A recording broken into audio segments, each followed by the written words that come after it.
হযরত জিবরাইল আলাইহিসসালাম নবী করিম সাল্লাল্লাহু আলাইহি সাল্লামের কাছে এসে একটি ঘটনা বর্ণনা করেন। এক ব্যক্তি পাহাড়ের উচ্চ চূড়ায় ৫ বছর ধরে আল্লাহ পাকের ইবাদতে মশগুল ছিল। ওই পাহাড়ের চারদিকতে লবণাক্ত পানি দ্বারা বিশিষ্ট ছিল।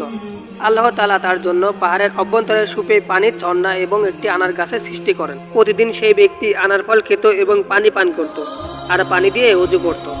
সে ব্যক্তি আল্লাহ তাআলার কাছে এই দোয়া করেন, হে আল্লাহ, আমার দেহ থেকে রূহ যেন সেজদারত অবস্থায় কবজ করার ব্যবস্থা করা হয়। আল্লাহ তাআলা তার এই দোয়া কবুল করেন। হযরত জিবরাইল আলাইহিস সালাম বলেন, আমি আসমানে যাওয়া আসার সময় তাকে সেজদারত অবস্থায় দেখতাম।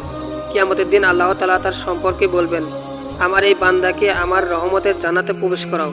ওই ব্যক্তি বলবে, না, বরং আমার আমলেই বরকত। তখন নির্দেশ আসবে, আমার নিয়ামতের বিপরীতে তার কৃতকর্ম পরিমাপ করো।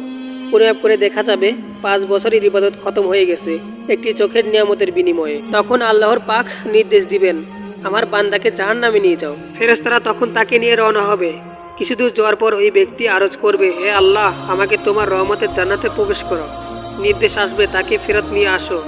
আল্লাহ পাকের নিকট ফিরিয়ে আনার পর তাকে কিছু প্রশ্ন করা হলো। প্রথম প্রশ্নটি ছিল, তোমাকে কে সৃষ্টি করেছে? উত্তরে সেই ব্যক্তিটি বলল, আল্লাহ আপনি। দ্বিতীয় প্রশ্নটা হলো, এই কাজটা তোমার আমলে না আমার রহমতের বরকতে হয়েছে? উত্তরে সে বলল, আপনার রহমতে।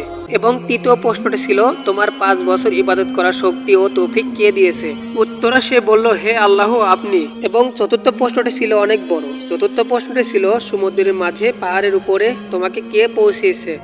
লবণাক্ত পানির মাঝে সুপে পানির ব্যবস্থা কে করেছে? আনার গাছকে কে সৃষ্টি করেছে?